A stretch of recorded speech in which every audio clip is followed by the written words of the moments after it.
Danger. Fifth column activity. Aha, secret weapons, deadly formulas.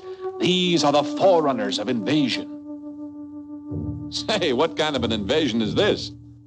Why, it's just a bunch of kids in a doctor's office. What do you suppose they're up to? Uh-oh. Well, now, these floors are kind of slippery. It's a doctor's office, all right, but these kids aren't sick. No, sir, they're here to fight. To fight the oldest invasion of all, invasion by disease. You see, they've come to be vaccinated. Of course, this is Tubby's first vaccination. He won't admit he's afraid, but he is a little worried. Well, I guess it'll be okay. What do you suppose this vaccination business is, anyway? Say, that must be the needle. Boy, it sure looks awful sharp. Hey, I'm not going to let him stick that thing into me. It's easy enough to see that Tubby doesn't quite appreciate what we're trying to do for him.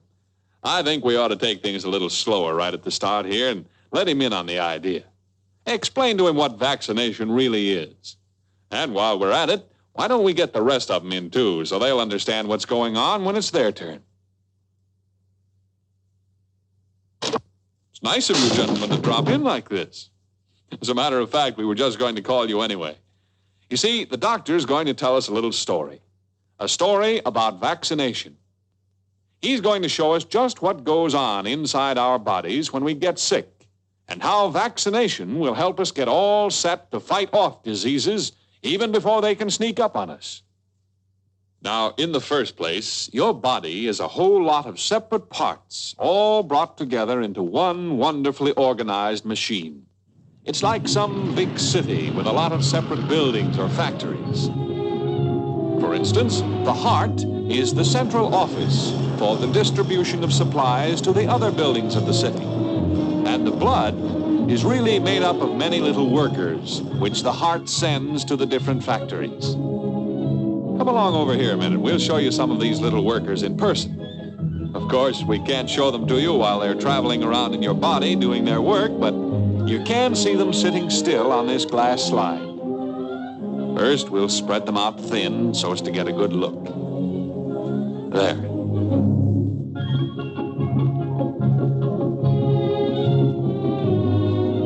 Now you'll see for yourselves what we've been talking about. You see, what you've always thought was just a sort of red liquid that popped out of your finger when you cut it is really much more. It's actually millions of little workers with a job to do. The job of keeping us alive.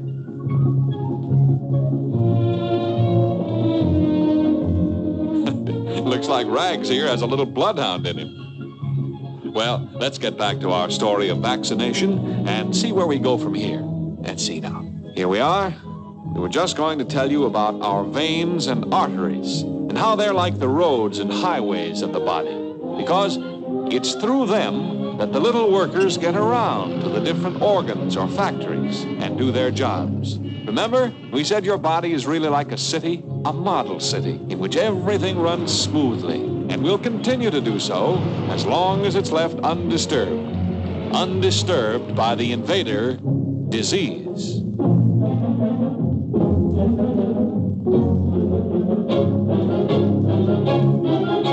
You see, the wall around this city has a gate through which supplies of raw materials must be taken. Suppose, for example, that you're loading up a new stock of groceries. Bread and butter, lots of jam on it, ice cream and cake. This busy, peaceful city never heard of the invader. But look, the enemy. It's a deadly disease germ, all right. Oh, but there's only one. What harm can he do against the millions of little workers? Just watch him. Suddenly there are 2, then 4, then there are 8, and more to come. Now we understand why diseases are so deadly. It is because they have the power to transform themselves quickly into gigantic, menacing hordes. He doesn't look so harmless now, does he? Before you know it, they multiply themselves into millions. Invasion. The alarm is sounded. The workers pour into the supply buildings to arm themselves, but there aren't enough weapons to go around, and it's only with guns that the invaders can be conquered. There is nothing to stop them here because the body is not prepared. Frantically, the factories are converted to the manufacture of the all-important weapons, but they are far too slow. And as the ranks of the invader multiply with terrifying rapidity, we see that it is already too late.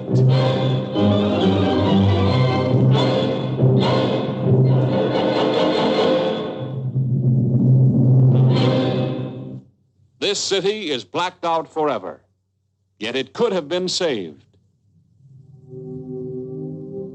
You see, boys, this city, or rather this man, died because his body did not have arms and ammunition, or in other words, powers of resistance against disease. He was not prepared. And he was not prepared simply because he failed to take advantage of the greatest weapon against disease that medical science has to offer: vaccination. Great men in all the countries of the world have struggled year after year, even given their lives in order that we might live. Jenner, Pasteur, Koch, and many others have worked to create this harmless little fellow who will protect us. He doesn't look like much, does he? But wait until you see what he can do for us. First, we have to get him into the body, and that's where vaccination plays its part. In vaccinating against the deadly smallpox, for example, an ordinary point like a darning needle presses sideways against the skin, letting in a few of the little helpers. But the lookouts inside the body do not know that these little fellows are harmless. They see their wall being attacked and strangers entering the city, and to them it's a real invasion, and the army marches forth to battle. But in this case, there's nothing to fear from the weak, make-believe invaders.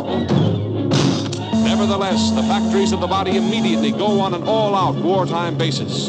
Production zooms steadily upward. But this time, the armies of the body are winning, and the war plants have all the time they need to produce arms and ammunition. They work day and night, 7 days a week, 24 hours a day, building the weapons to fight disease. Meanwhile, the soldiers are easily routing the harmless artificial invaders, and soon the battle is completely won. But look at the tremendous supply of arms and ammunition that the body has made for itself because of vaccination.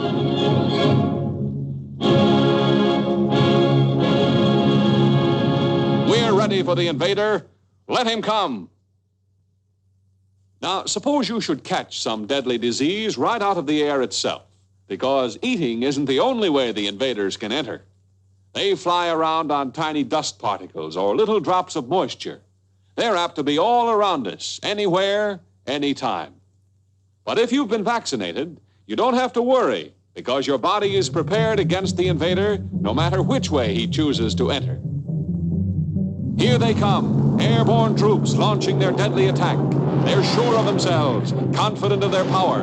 But, brother, they've got a real surprise in store for them this time.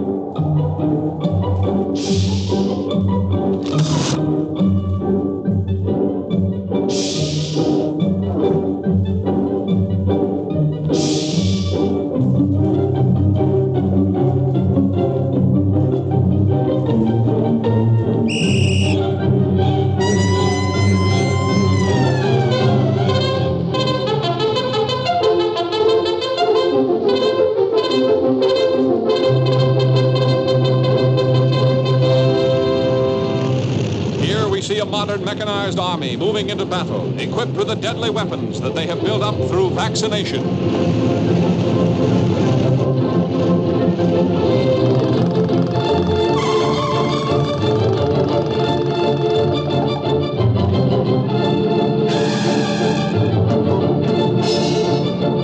The Black Horde continues its menacing advance. This is no false alarm. This is a real, full-scale invasion. But the army of the body has been prepared. Look, our fighters are knifing through the invaders, slashing them to ribbons. Watch them use the firepower of mobile equipment to overcome the deadly disease germs. On every hand, we see brilliant examples of military strategy.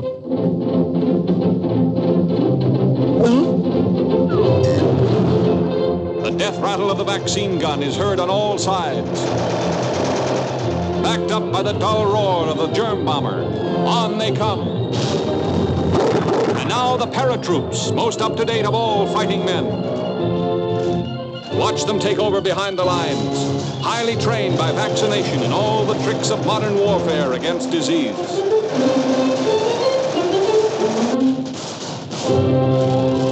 They throw open a decisive wedge, into which rush the overwhelming and victorious army. Victorious because they have arms and ammunition given them by vaccination. Well, it looks as if we have a customer already. Now we'll get a chance to see just what vaccination really is.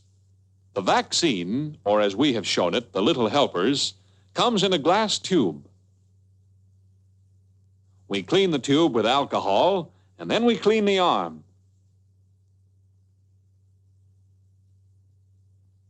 Next, we break the tube to allow the vaccine to come out.